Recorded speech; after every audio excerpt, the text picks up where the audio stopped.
ಈಗ government schemes ಹೆಂಗೆ ಓದಬೇಕು ಅಂತ ಗೊತ್ತಲ್ವಾ? ಸ್ಟ್ರಕ್ಚರ್ ಗೊತ್ತಿಲ್ಲ? ಕರೆಕ್ಟಾಗಿ ಹೇಳ್ರೋ, ಇಲ್ಲ ಬರೆಸ್ಬೇಕೇನ್ರೋ? ಇದೆಯಲ್ವಾ? ಏನು ಹೇಳಿದೆ ಸ್ಟ್ರಕ್ಚರು? ಹಾಂ, name established year, launched year.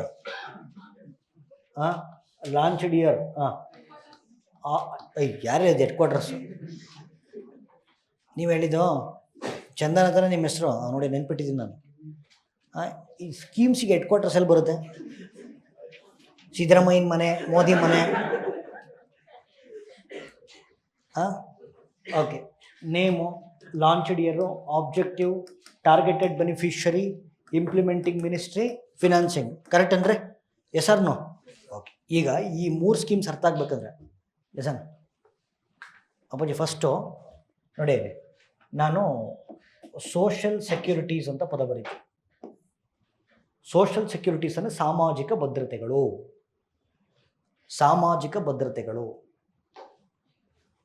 ನೋಡ್ರಿ, ನಾನು ಹೇಳ್ತೇನೆ ಸಿಂಪಲ್ಲು.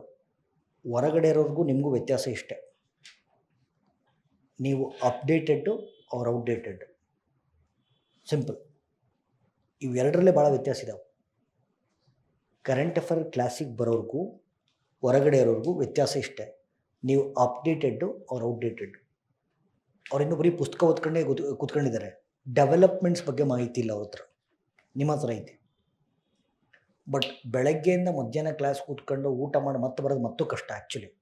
ಬಟ್ ಸ್ಟಿಲ್ ಸರ್ ಏನು ಗೊತ್ತಾ, ಇಲ್ಲಿಗೆ ಬರೋವರೆಗೂ ಹಿಂಸೆ, ಇಲ್ಲಿಗೆ ಬಂದು ಕೂತ್ಕೊಳ್ಳೋವರೆಗೂ ಹಿಂಸೆ. ಬಂದು ಕೂತ್ಕೊಂಡ್ಮೇಲೆ ಮುಗೀತಪ್ಪ, ಆರಾಮಾಗಿ ಕೂತ್ಕೊಂಡು ಕೇಳೋದು. ಕೇಳಿ ಬೇಜಾರಾಯ್ತು, ಹೆಂಗಿದ್ರು ಬ್ರೇಕ್ ಕೊಡ್ತೀವಿ. ಮತ್ತೆ ಕೂತ್ಕೊಳ್ಳೋದು, ಮತ್ತೆ ಹೆಂಗೋ ಹಂಗೆ ಸರ್. ಜಸ್ಟ್ ಅದಕ್ಕೆ ನಾವು ಯಾವಾಗಲೂ ಹೇಳ್ತೀವಿ, ವಿವೇಕಾನಂದ ಒಂದು ಮಾತು ಹೇಳ್ತಾರೆ, ಸಂಸ್ಕಾರವನ್ನು ಬಲಾತ್ಕಾರದಿಂದಲಾದರೂ ಕಲಿಸ್ಬೇಕಂತೆ. ಅವನು ಎಂಥ ಮಾತು! ಸಂಸ್ಕಾರವನ್ನು ಹಿಂಸೆ ಕೊಟ್ಟಾದರೂ ಕಲಿಸ್ಬೇಕಂತ, ಏನೋ ಮಾಡೋಕ್ಕಾಗಲ್ಲ. ಸೊ ಲಿಸನ್, ಈಗ ನೋಡಿ, ಸಾಮಾಜಿಕ ಭದ್ರತೆಗಳು, ಸೋಷಲ್ ಸೆಕ್ಯೂರಿಟೀಸ್ ಅಂತ ಕರಿತೀವಿ. ಓಕೆ, ಸಾಮಾಜಿಕ ಭದ್ರತೆಗಳು. ಸೋಷಲ್ ಸೆಕ್ಯೂರಿಟೀಸಲ್ಲಿ ಯಾವ ಬರ್ತವೆ? 3 ಬರ್ತವೆ. PF, pension, insurance. ಈ 3 ಇದ್ದರೆ ನಿಮಗೆ ಸೋಷಲ್ ಸೆಕ್ಯೂರಿಟೀಸ್ ಇದೆ ಅಂತ. ಈ 3 ಇಲ್ಲ ಅಂದರೆ ನಿಮಗೆ ಸೋಷಲ್ ಸೆಕ್ಯೂರಿಟೀಸ್ ಇಲ್ಲ ಅಂತ. ಈ ನಿಮ್ಮ ಪ್ರಶ್ನೆ ಕೇಳ್ತೀನಿ, ನಿಮಗೆ ಸೋಷಲ್ ಸೆಕ್ಯೂರಿಟೀಸ್ ಇದೆಯಾ ಇಲ್ವಾ? ಇಲ್ಲ. ಓಕೆ ಸರ್, ಇವೆಲ್ಲ ಸಿಗ್ತಾ ಇದ್ರೆ ನಿಮ್ಮನ್ನು ಆರ್ಗನೈಸ್ಡ್ ಸೆಕ್ಟರ್ ಅಂತ ಕರೀತಾರೆ, ಸಂಘಟಿತ ವಲಯ. ಇವು ಯಾವ ಸಿಗ್ತಾ ಇಲ್ಲ ಅಂದರೆ ಅನ್ಆರ್ಗನೈಸ್ಡ್ ಸೆಕ್ಟರ್, ಅಸಂಘಟಿತ ವಲಯ. ಸರಿ, ಸಂಘಟಿತ ವಲಯದಲ್ಲಿ ಯಾರು ಬರ್ತಾರೆ? Teachers, government employees, judges, engineers, doctors, lawyers, police. ಇವರೆಲ್ಲ organised sector. Because they get pension, PF, insurance, everything. ಇನ್ನು ಉಳಿದವರು ರೈತರು, ಹಮಾಲಿಗಳು, ಕಟ್ಟಡ ಕಟ್ಟವರು, ಪೌರ ಕಾರ್ಮಿಕರು, ಬೀದಿ ಬದಿ ವ್ಯಾಪಾರಿಗಳು, they all belong to unorganised sector, ಅಸಂಘಟಿತ ವಲಯದ ಕಾರ್ಮಿಕರು. ಈಗ ಇವ್ರನ್ನ ಪತ್ತೆ ಹಚ್ಚೋದು ಕಷ್ಟನೇ, ಇವ್ರನ್ನ ಪತ್ತೆ ಹಚ್ಚೋದು ಕಷ್ಟನೇ. ಅನ್ಆರ್ಗನೈಸ್ಡ್ ಸೆಕ್ಟರ್ ವರ್ಕರ್ಸ್ನ ಪತ್ತೆ ಹಚ್ಚೋದು ಕಷ್ಟ, ಕರೆಕ್ಟಾ? ಓಕೆ. ಇವ್ರನ್ನ ಪತ್ತೆ ಹಚ್ಚಲಿಕ್ಕೋಸ್ಕರ ಭಾರತ ಸರ್ಕಾರ ತಂದಿರುವಂಥ ರಾಷ್ಟ್ರೀಯ ಪೋರ್ಟಲ್ ಬಂದು ಇ-ಶ್ರಮ್ ಪೋರ್ಟಲ್ ಅಂತ. EShram portal, okay, which is maintained by ministry of labour and employment. ಅವ್ನು ಯಾರೋ ಫ್ರಸ್ಟ್ರೇಟ್ ಆಗ್ಬಿಟ್ಟು ministry of labour and unemployment ಅಂತ ಬರ್ಕೊಂಡ, ಕಾರ್ಮಿಕ ಮತ್ತು ನಿರುದ್ಯೋಗ ಸಚಿವಾಲಯ ಅಂತ. ಕಾರ್ಮಿಕ ಮತ್ತು ಉದ್ಯೋಗ ಸಚಿವಾಲಯ, ಆಯಿತಾ? ಸರಿ. ಈಗ ನೀವು ಏನಾದ್ರು ಈ ಪೋರ್ಟಲ್ಗೆ ಹೋಗ್ಬಿಟ್ಟು, ನೀವು ಅಸಂಘಟಿತ ವಲಯದ ಕಾರ್ಮಿಕರಾಗಿದ್ದು ನೀವು ಈ ಪೋರ್ಟಲ್ಗೆ ಹೋಗ್ಬಿಟ್ಟು ರಿಜಿಸ್ಟರ್ ಆದರೆ ನಿಮಗೆ ಲೇಬರ್ ID ಜನರೇಟ್ ಆಗುತ್ತೆ, ಕಾರ್ಮಿಕ ಗುರುತಿನ ಸಂಖ್ಯೆ, ಲೇಬರ್ ID. ಈ ಲೇಬರ್ ID ಇಟ್ಕೊಂಡು ಸರ್ಕಾರದ ಅನೇಕ ಯೋಜನೆಗಳನ್ನು ಪಡಿಬೋದು. ಅನೇಕ ಯೋಜನೆ ಪಡಿ. ನಾನಿವತ್ತು ಮಾತಾಡೋಕೆ ಕೊಟ್ಟಿರೋದು ಇವ್ರ ಬಗ್ಗೆ. ಓಕೆ, ಸರಿ. ಈಗ ಅಸಂಘಟಿತ ವಲಯದ ಕಾರ್ಮಿಕರಿಗೆ ಕೇಳಿಸ್ಕೊಳ್ಳಿ. ಅಸಂಘಟಿತ ವಲಯದ ನಾನು ಮಾತಾಡ್ತಿರೋದೇ ಟಾರ್ಗೆಟೆಡ್ ಬೆನಿಫಿಷರಿ ಯಾರು ಅಂತಂದ್ರೆ ಅಸಂಘಟಿತ ವಲಯದ ಕಾರ್ಮಿಕರು. ಇವರಿಗೆ ಸಾಮಾಜಿಕ ಭದ್ರತೆಗಳನ್ನು ಕೊಡಲಿಕ್ಕೋಸ್ಕರ ಭಾರತ ಸರ್ಕಾರ 3 ಯೋಜನೆಗಳನ್ನು ಲಾಂಚ್ ಮಾಡ್ತು. ಮೇಡಮ್ ಕುಡಿಯೋದು ಯಾವ್ದು ನೋಡ್ಸಿದ್ದು? ಅನನ್ಯ ಸಾಧನೆ ಪಾರ್ಟ್ 2ನ ಬರೀ ಓಕೆ. 3 ಯೋಜನೆಗಳನ್ನು ಲಾಂಚ್ ಮಾಡಿದೆ. ನಾನು ಹೇಳ್ತಿರೋದು ಅಸಂಘಟಿತ ವಲಯದ ಕಾರ್ಮಿಕರಿಗೆ ಸಾಮಾಜಿಕ ಭದ್ರತೆಗಳನ್ನು ಕೊಡಲಿಕ್ಕೋಸ್ಕರ 3 ಯೋಜನೆಗಳು ಲಾಂಚ್ ಆಯಿತು. ಪ್ರಧಾನಮಂತ್ರಿ ಜೀವನ್ ಜ್ಯೋತಿ ಬಿಮಾ ಯೋಜನೆ, ಓಕೆ, ಪ್ರಧಾನಮಂತ್ರಿ ಸುರಕ್ಷಾ ಬಿಮಾ ಯೋಜನೆ ಮತ್ತು ಅಟಲ್ ಪೆನ್ಷನ್ ಸ್ಕೀಮ್ ಅಂತ, ರೈಟ್? ಓಕೆ, 3 ಸ್ಕೀಮ್ಸು 11 ವರ್ಷ ಪೂರೈಸಿದವು, ಆಯಿತಾ? ಹಾಗಾದರೆ will do A comparative analysis between all the schemes. Comparative analysis. Okay, listen. ಪ್ರಧಾನಮಂತ್ರಿ ಸುರಕ್ಷಾ ಬಿಮಾ ಯೋಜನಾ, ಅಟಲ್ ಪೆನ್ಷನ್ ಸ್ಕೀಮ್, ಪ್ರಧಾನಮಂತ್ರಿ ಜೀವನ್ ಜ್ಯೋತಿ ಬಿಮಾ ಯೋಜನಾ. ಒಂದು ಕಾಮನ್ ಫ್ಯಾಕ್ಟ್ ಅಂದರೆ 3 ಸ್ಕೀಮ್ ಪ್ರಾರಂಭ ಆಗಿರೋದು 2015ರಲ್ಲಿ, ಆಯಿತಾ? ಸರಿ, ಆಯಿತಾ? ಸರಿ. First let us come to the Jeevan Jyoti Suraksha Bima ಯೋಜನೆ. ಅಪ್ಪಾಜಿ ಇದಕ್ಕೆ ಬರಬೇಕು ಅಂದರೆ ನೋಡಿ, ನಿಮಗೆ ಫಸ್ಟು ಪೆನ್ಷನ್ಗೂ ಇನ್ಶೂರೆನ್ಸ್ಗೂ, ಪೆನ್ಷನ್ನು ಇನ್ಶೂರೆನ್ಸು ಪಿ ಎಫ್ 3ಕ್ಕೂ ಕ್ಲಾರಿಟಿ ಇರಬೇಕು, ಆಯಿತಾ? ನೋಡಿ, ಜಾಬ್ ಕಳ್ಕೊಂಡಾಗ ಸಿಗೋದು ಯಾವುದಪ್ಪ? P F. ನೀವು ದುಡಿಬೇಕಾದ್ರೆ ದುಡ್ಡು ಕಟ್ಟಾಗಿರುತ್ತೆ. ಜಾಬ್ ಬಿಟ್ಟಾಗ ಏನು ಕ್ಲೈಮ್ ಮಾಡ್ಬೋದು? P F. ಓಕೆ, 60 ವರ್ಷ ಆದಮೇಲೆ ಬರೋದು ಪೆನ್ಷನ್ನು. ಇನ್ಶೂರೆನ್ಸಲ್ಲಿ 2 ಥರ ಇದಾವೆ, ಓಕೆ? ಒಂದು ಮೆಡಿಕಲ್ ಇನ್ಶೂರೆನ್ಸು, ಒಂದು ಲೈಫ್ ಇನ್ಶೂರೆನ್ಸು, ಓಕೆ? ಆಕ್ಸಿಡೆಂಟ್ ಆದಾಗ ಬರೋದು, ಹೊಗೆ ಹಾಕ್ಸ್ಕೊಂಡ್ರೆ ಬರೋದು. ಕ್ಲಾರಿಟಿ ಇರ್ಬೇಕು, ನಗರದೆಲ್ಲ ಗೊತ್ತಿರ್ಬೇಕು ಇವೆಲ್ಲ, ಓಕೆ? ನೋಡಿ, ನಿಮಗೆ ಭಾರತದ ತರುಣ ಪೀಳಿಗೆ ನಿಮ್ಮದು ಫಿನಾನ್ಷಿಯಲ್ ಎಜುಕೇಷನ್ ಎಷ್ಟು ಪೂರ್ ಇದೆ ಅಂತಂದರೆ, ಹಣಕಾಸು ಶಿಕ್ಷಣ, ಯಾಕೆ ನಿಮ್ಮ ಟೀಚರ್ಸ್ ಯಾರು ಹೇಳ್ಕೊಟ್ಟಿಲ್ಲ ಅದನ್ನು. Investing on your self. 60 ವರ್ಷ ಮೇಲೆ ದುಡಿಯೋಕ್ಕಾಗಲ್ಲ, ವಯಸ್ಸಾಗಿರುತ್ತೆ. ಇವಾಗ ವಯಸ್ಸಿದ್ದ ಕಾಲದಲ್ಲಿ ದುಡಿದ್ರೆ 60 ವರ್ಷ ಮೇಲೆ ದುಡ್ಡು ಬರುತ್ತೆ. ಲೈಫ್ ಹಿಂಗೇ ಹೋಗಲ್ಲ, ಏನಾದ್ರು ಹೆಚ್ಚು ಕಮ್ಮಿ ಆಗುತ್ತೆ. ಇನ್ಶೂರೆನ್ಸ್ಗಳು ಬೇಕೇ ಬೇಕು. ಈಗೇನೋ ಡೆಂಗ್ಯೂ ಬಂತು, ಇಲ್ಲೇನೋ ಒಂದು ಆಪ್ರೇಷನ್ ಅಂತು, ಹಾಸ್ಪಿಟ್ಲ್ ಬಿಲ್ 10 ಲಕ್ಷ ಆಗಿರುತ್ತೆ, ಎಲ್ಲಿ ಕಟ್ಟೋದು? ಅದಕ್ಕೆ ಮೆಡಿಕಲ್ ಇನ್ಶೂರೆನ್ಸ್ ಇರಬೇಕು, ಓಕೆ? ಕುಡ್ದು ಲಿವರ್ ಡ್ಯಾಮೇಜ್ ಮಾಡ್ಕೊಂಡು ಸತ್ತೋಗ್ಬಿಟ್ಟಿರುತ್ತೆ, ಹೋಗೋರು ಹೋಗ್ಬಿಡ್ತಾರೆ. ಇರೋರಿಗೆ ಅವ್ರು ನಂಬ್ಕೊಂಡು ಬದುಕಿರ್ತಾರಲ್ರಿ, ಮತ್ತು ಅವ್ರಿಗೆ ಲೈಫ್ ಇನ್ಶೂರೆನ್ಸು.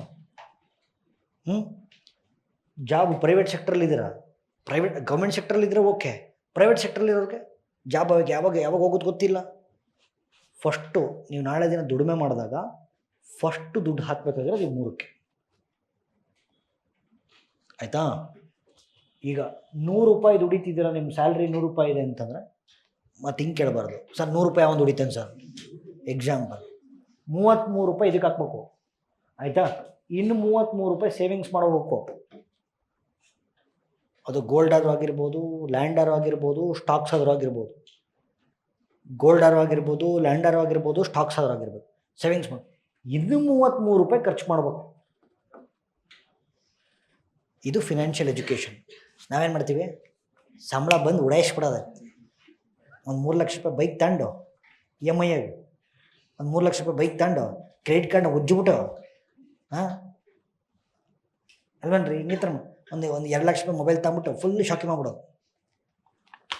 ಅಂದರೆ 100 ರೂಪಾಯಿ ಬಂದರೆ 150 ರೂಪಾಯಿ ಖರ್ಚು ಮಾಡ್ಕೊಂಡಿರ್ತೀವಿ, 50 ರೂಪಾಯಿ ಸಾಲ. ಸೇವಿಂಗ್ಸ್ ಎಲ್ಲ ದೂರದ ಮಾತು. ಸೋಷಿಯಲ್ ಸೆಕ್ಯೂರಿಟಿ ಕೇಳ್ತಿರೋದೇ ಇವತ್ತು. Very poor form of financial education ಅದನ್ರಿ. ಅಟ್ಲೀಸ್ಟ್ ನೀವು ಸ್ಪರ್ಧಾತ್ಮಕ ಪರೀಕ್ಷೆಗೆ ಬರೆಯೋರು ಪ್ರಜ್ಞಾವಂತರಿದ್ದೀರ, ನೀವಾದರೂ ಹಿಂಗೆ ಮಾಡ್ಕೊಬಿಡಿ. ಹೊರಗಡೆ ಅವ್ರು ಮಾಡ್ತಾರಲ್ಲ, ಹಂಗೆ ಮಾಡಿಬಿಡಿ. ನಿಮ್ಗವ್ರಿಗೂ ಭಾಳ ವ್ಯತ್ಯಾಸ ಐತಿ. ಸರಿ, ಈಗ ಗೊತ್ತಾಯ್ತಲ್ಲ, ಇನ್ಶೂರೆನ್ಸ್ ಅನ್ನೋ ಗೊತ್ತಾಯ್ತಾನೆ. ಓಕೆ, ಇನ್ಶೂರೆನ್ಸ್ ಹೆಂಗೆ ಬರುತ್ತೆ ಅಂತ ಹೇಳ್ತೀನಿ ನೋಡಿ. ಈಗ ಇನ್ಶೂರೆನ್ಸ್ ಕಂಪ್ನಿಗಳು ಹೆಂಗೆ ದುಡ್ಡು ಕೊಡ್ತಾರೆ? ಈಗ ನಾವೆಲ್ಲ ಮೆಡಿಕಲ್ ಇನ್ಶೂರೆನ್ಸ್ ಮಾಡಿಸಿರ್ತೀವಿ ಅಂತ ಇಟ್ಕೊಳ್ಳೋದು, ಆಯಿತಾ? ಎಲ್ಲರೂ ವರ್ಷಕ್ಕೆ ಒಂದು 5-5 ಸಾವಿರ ಕಟ್ತಾ ಇದ್ದೀವಿ ಮೆಡಿಕಲ್ ಇನ್ಶೂರೆನ್ಸ್. ಸರ್, ಈ ಎಲ್ಲರೂ 5-5 ಸಾವಿರ ಕಟ್ತಾ ಇದ್ದೀವಿ. ನಾವೇನು ಕಟ್ತೀವಲ್ಲ ಅದನ್ನು ಪ್ರೀಮಿಯಮ್ ಅಂತ ಕರೀತಾರೆ. ಏನು ಕರೀತಾರೆ? ಪ್ರೀಮಿಯಮ್, ಆಯಿತಾ? ಆದರೆ ಒಂದು 10 ಜನಕ್ಕೆ ಹುಷಾರಿಲ್ದಂಗೆ ಆಗುತ್ತೆ. ಎಲ್ಲರಿಗೂ ಹುಷಾರಿಲ್ದಂಗಂತೂ ಆಗಲ್ಲ, ಓಕೆ? ನಮ್ಮ ಹತ್ರ ಎಲ್ಲ ಕಲೆಕ್ಟ್ ಆಗಿರೋ ದುಡ್ಡು ಇರುತ್ತಲ್ಲ, ಅದನ್ನು 10 ಜನಕ್ಕೆ ಕೊಡ್ತಾರೆ ಅಷ್ಟೆ. ಇನ್ಶೂರೆನ್ಸ್ ಕಂಪ್ನಿಗಳು ಹೆಂಗೆ ವರ್ಕ್ ಆಗುತ್ತೆ ಗೊತ್ತಾಯ್ತಾ ನಿಮಗೆ? Yes or no? ನಮ್ಮ ಹತ್ರ ಎಲ್ಲ ದುಡ್ಡು ಇಸ್ಕೊಂತಾರೆ ಸರ್. ಓಕೆ, ಅದರಲ್ಲಿ ಯಾರಿಗೋ ಒಂದು 5 ಜನಕ್ಕೆ ಹುಷಾರಿಲ್ದಂಗೆ ಆಯಿತು, ಆ ದುಡ್ಡು ಅವ್ರಿಗೆ ಕೊಡ್ತಾರೆ ಸರ್. ಉಳ್ಕೊಂಡ್ರೆ ಏನು ಮಾಡ್ತಾರೆ ಸರ್? ಅವ್ರು ಎಕ್ಕಂತ ಪ್ರಾಫಿಟ್ ಅವ್ರದ್ದು ಪ್ರಾಫಿಟ್. ಅಕಸ್ಮಾತು ಎಲ್ಲರೂ 5,000 ಸಾವಿರ ಕಟ್ಟಿದ್ದಾರೆ, ಎಲ್ಲರಿಗೂ ಹುಷಾರಿಲ್ದಂಗೆ ಆಯ್ತು, ಅವಾಗ ಇನ್ಶೂರೆನ್ಸ್ ಕಂಪ್ನಿ ಮುಚ್ಕೊಂಡು ಹೋಗ್ಬೇಕಾಗತ್ತೆ. This is of insurance companies work. ಒಂದು ವರ್ಷ ಪ್ರಾಫಿಟಲ್ಲಿ ಇರ್ತಾರೆ, ಒಂದು ವರ್ಷ ಲಾಸಲ್ಲಿ ಇರ್ತಾರೆ, ಒಂದು ವರ್ಷ ಪ್ರಾಫಿಟಿಗೆ ಬರ್ತಾರೆ. Depends like this. ಆಯಿತಾ ಸರಿ. ಈಗ ನಾವೇನು ದುಡ್ಡು ಕಟ್ತೀವಲ್ಲ ಎಲ್ಲರೂ that is called as premium. Okay right. ಈಗ ಬನ್ನಿ, ಈಗ ಪ್ರಧಾನಮಂತ್ರಿ ಸುರಕ್ಷಾ ಬಿಮಾ ಯೋಜನೆ ನೋಡಿ, ಇಲ್ಲಿ ಹೆಸರು ಗೊತ್ತಾಯಿತು. ಓಕೆ, ಲಾಂಚ್ಡ್ ಇಯರ್ 2015 ಗೊತ್ತಾಯಿತು. ಉದ್ದೇಶ ಸಿಂಪಲ್. ಓಕೆ, ಉದ್ದೇಶ ಅನ್ಆರ್ಗನೈಸ್ಡ್ ಸೆಕ್ಟರ್ ವರ್ಕರ್ಸ್ಗೆ, ಅಸಂಘಟಿತ ವಲಯದ ಕಾರ್ಮಿಕರಿಗೆ ವಿಮಾ ಸೌಲಭ್ಯವನ್ನು ಒದಗಿಸುವುದು. ವಿಮಾ ಸೌಲಭ್ಯ ಅಂದರೆ ಇನ್ಶೂರೆನ್ಸ್ ಫೆಸಿಲಿಟಿ. ಆಯಿತಾ, ಇನ್ಶೂರೆನ್ಸ್ ಫೆಸಿಲಿಟಿ ಏನು ಸರ್? ನೋಡಿ ಏನು ಮಜಾ ಇದೆ ಸರ್. ತಿಂಗಳಿಗೆ ಪ್ಲೀಸ್ ಲಿಸನ್, ವರ್ಷಕ್ಕೆ ಪ್ರೀಮಿಯಂ ಎಷ್ಟಿದೆ ಗೊತ್ತಾ? 12 ರೂಪಾಯಿ ಇದೆ. 12 ರೂಪಾಯಿ ಇದೆ ಅಷ್ಟೇ ಪ್ರೀಮಿಯಂ ವರ್ಷಕ್ಕೆ. ಅಲ್ರಿ, ಎಂಥ ಕಡು ಬಡವರು 12 ರೂಪಾಯಿ ಕಟ್ಬೋದೇ ಇಲ್ಲ. ಕಡು ಬಡವರು 12 ರೂಪಾಯಿ ಕಟ್ಬೋದೇ ಇಲ್ಲ. ನೋಡಿ, 12 ರೂಪಾಯಿಗೆ ಒಂದು ಇನ್ಶೂರೆನ್ಸ್ ಕೊಡುತ್ತೆ ಗೌರ್ಮೆಂಟು. ಆಯಿತಾ, ಅದರಲ್ಲಿ ಓಕೆ ಏನಾದರೂ ಪಾರ್ಷಲ್ ಡಿಸಬಿಲಿಟಿ, ಆಕ್ಸಿಡೆಂಟ್ ಏನಾದ್ರು ಆಗಿ ಕೈಕಾಲು ಮುರಿದೋದ್ರೆ ಓಕೆ 1 ಲಕ್ಷ ರೂಪಾಯಿವರೆಗೂ ಇನ್ಶೂರೆನ್ಸ್ ಕೊಡ್ತಾರೆ. ಅಂದರೆ ಪಾರ್ಷಲ್ ಡಿಸಬಿಲಿಟಿ, ಫ್ರ್ಯಾಕ್ಚರ್ ಆಗಿದೆ, ಮೂಳೆ ಮುರ್ಕೊಂಡಿದೆ, ಪಾರ್ಷಲ್ ಡಿಸಬಿಲಿಟಿ ಇಲ್ಲ, ಕಂಪ್ಲೀಟ್ ವಾಪಸ್ ರಿಪೇರಿನೇ ಆಗಲ್ಲಪ್ಪ, ಕಂಪ್ಲೀಟ್. ಪರ್ಮನೆಂಟ್ ಡಿಸಬಿಲಿಟಿಗೆ 2 ಲಕ್ಷ ರೂಪಾಯಿ ಕೊಡ್ತಾರೆ.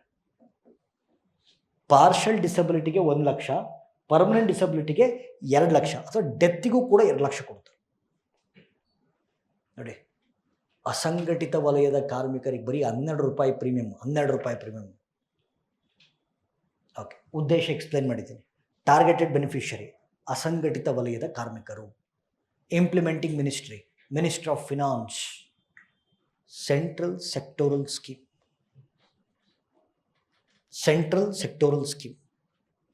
ಇಲ್ಲಿ ಸೇಮು 2015 ಆಬ್ಜೆಕ್ಟಿವ್. ಓಕೆ, ಅಸಂಘಟಿತ ವಲಯದ ಕಾರ್ಮಿಕರಿಗೆ ವಿಮಾ ಸೌಲಭ್ಯವನ್ನು ಒದಗಿಸುವುದು. ಬಟ್ ಜೀವನ್ ಜ್ಯೋತಿ ಬಿಮಾ ಸ್ಕೀಮಲ್ಲಿ ಏನಾಗಿದೆ, ಪ್ರೀಮಿಯಂ 330 ರೂಪಾಯಿ ಕಟ್ಟಬೇಕು. 330 ರೂಪಾಯಿ ಕಟ್ಟಬೇಕು. ಆಯಿತಾ, 330 ರೂಪಾಯಿ. ಇಲ್ಲಿ ಪಾರ್ಷಲ್ ಡಿಸಬಿಲಿಟಿ ಕೊಡಲ್ಲ, ಡೆತ್ತಿಗೆ ಮಾತ್ರ ಕೊಡ್ತಾರೆ. ಇನ್ ಕೇಸ್ ಆಫ್ ಡೆತ್ ಅಲ್ಲೇನಾಗ್ತಿತ್ತು, partial disability, permanent disability plus death. ಇಲ್ಲಂಗಲ್ಲ, ಓನ್ಲಿ ಡೆತ್. ತೀರ್ಕೊಂಡ್ರೆ ವರ್ಷಕ್ಕೆ 330 ರೂಪಾಯಿ ಕಟ್ಟೋದು. ಯಾರು ತೀರ್ಕೊಂಡ್ರೆ ನಿಮಗೆ ಎಷ್ಟು 2 ಲಕ್ಷ ರೂಪಾಯಿ ಬರುತ್ತೆ. ಬಟ್ ಈ ಸ್ಕೀಮ್ಗೆ ಎನ್ರೋಲ್ ಆಗಬೇಕು ಅಂದರೆ, ಈ ಸ್ಕೀಮ್ಗೆ ಓಕೆ 18 to 50 ಇಯರ್ಸ್ ಆಗಿರಬೇಕು. 18 to 50 ಇಯರ್ಸ್ ಆಗಿರಬೇಕು. ಇದು 18 to 70 ಇಯರ್ಸ್ ಆಗಿರಬೇಕು. ಇದರೊಳಗಡೆ ಕಟ್ಟಬೇಕು ದುಡ್ಡು. ನಾನು ಹೇಳೋದು ಅರ್ಥ ಆಯ್ತಲ್ಲ? Yes or no? ಓಕೆ, ಇದಾಯ್ತಾ? ಇವೆರಡು ಇನ್ಶೂರೆನ್ಸು, ಇದು ಪೆನ್ಷನ್ನು. ಇವೆರಡು ಇನ್ಶೂರೆನ್ಸು, ಇದು ಪೆನ್ಷನ್ನು. ಸರಿ, ಪೆನ್ಷನಿಗೆ ಬರೋಣ. Okay, pension Atal pension scheme ಪ್ರಾರಂಭ 2015. ಆಬ್ಜೆಕ್ಟಿವ್, ಉದ್ದೇಶ. ಓಕೆ, ಉದ್ದೇಶ ಏನು ಹೇಳಿದ್ವಿ? ಅಸಂಘಟಿತ ವಲಯ ಕಾರ್ಮಿಕರಿಗೆ ಪಿಂಚಣಿ ಸೌಲಭ್ಯ ಕೊಡೋದು. ಪಿಂಚಣಿ ಸೌಲಭ್ಯ, ಪೆನ್ಷನ್ ಫೆಸಿಲಿಟಿ. ಓಕೆ ಸರಿ, ಪೆನ್ಷನ್ ಫೆಸಿಲಿಟಿ. ಸರಿ, ಈಗ ಟಾರ್ಗೆಟೆಡ್ ಬೆನಿಫಿಷರಿ ನೋಡಿ, ಇಲ್ಲಿ 3 ಕಂಡೀಷನ್ಸ್ ಇದಾವೆ. 3 ಕಂಡೀಷನ್. ಒಂದು, ಅನ್ಆರ್ಗನೈಸ್ಡ್ ಸೆಕ್ಟರಲ್ಲಿ ಕೆಲಸ ಮಾಡ್ತಿರಬೇಕು, 18ರಿಂದ 40 ವರ್ಷ ಒಳಪಟ್ಟಿರಬೇಕು, ಇಂಡಿಯನ್ ಸಿಟಿಸನ್ ಆಗಿರಬೇಕು. ಆಯಿತಾ? ಪ್ರತಿ ತಿಂಗಳು 1,000 ರೂಪಾಯಿಯಿಂದ 5,000 ರೂಪಾಯಿ ಒಳಗಡೆ ಕಟ್ಟಬೇಕು. ಮಿನಿಮಮ್ 1,000 ರೂಪಾಯಿ ಪ್ರತಿ ತಿಂಗಳಿದು.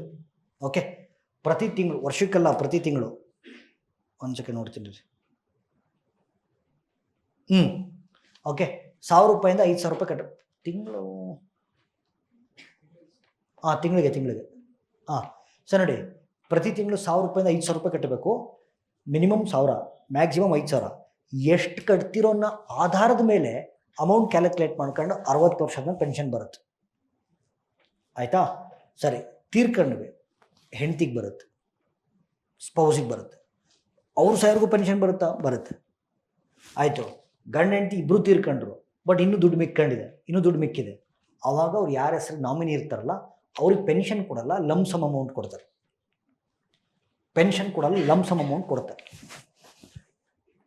ಓಕೆ, ಆಬ್ಜೆಕ್ಟಿವ್ ಗೊತ್ತಾಯಿತು, ಟಾರ್ಗೆಟೆಡ್ ಬೆನಿಫಿಷರಿ ಗೊತ್ತಾಯಿತು, implementing ministry of finance, central sectoral scheme. ಈ 3 ಯೋಜನೆಗಳನ್ನು ಜನ್ ಸುರಕ್ಷಾ ಯೋಜನೆಗಳು ಅಂತ ಕರಿತೀವಿ. 11 ವರ್ಷ ಆಯಿತು. ಈ 3 ಸ್ಕೀಮ್ ಕ್ಲಿಯರ್ ಇದಾವ ಇಲ್ಲ? ಇನ್ನೇನಾರು ಹೇಳ್ಬೇಕಾ? ಹೇಳ್ರಿ ಕರೆಕ್ಟಾಗೆ. ಕ್ಲಿಯರ್ ಇದಾವ? Any confusion? ಓಕೆ, ನೋಡಿ ಇಲ್ಲಿ ಒಂದ್ಸತಿ ನೋಡಿ, ಒಂದೊಂದೇ ಸ್ಕೀಮ್ ಡಿಸ್ಪ್ಲೇ ಮಾಡ್ತೀನಿ. First go with Pradhan Mantri Suraksha Bima scheme. ಲಾಸ್ಟಿಗೆ ಕಾಣುತ್ತೇನಪ್ಪ? ಕಾಣಲ್ಲ?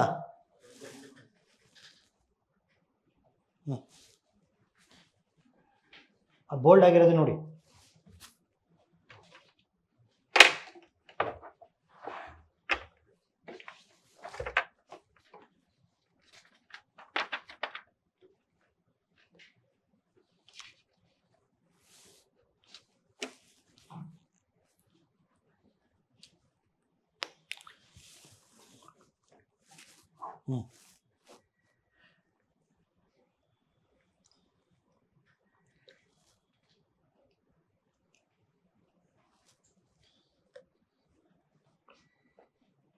ಬೋಲ್ಡ್ ಆಗಿರೋದು ನೋಡಿ.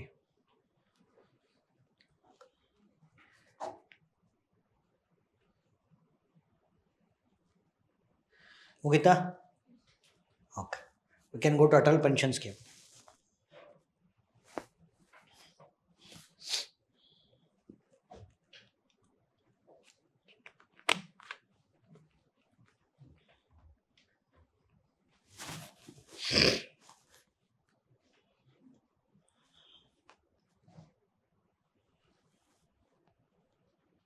ಕ್ಲಿಯರ್?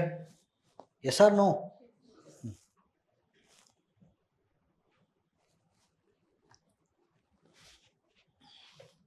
ಬರೀ ಬೋಲ್ಡ್ ಆಗಿರೋದು ನೋಡಿ.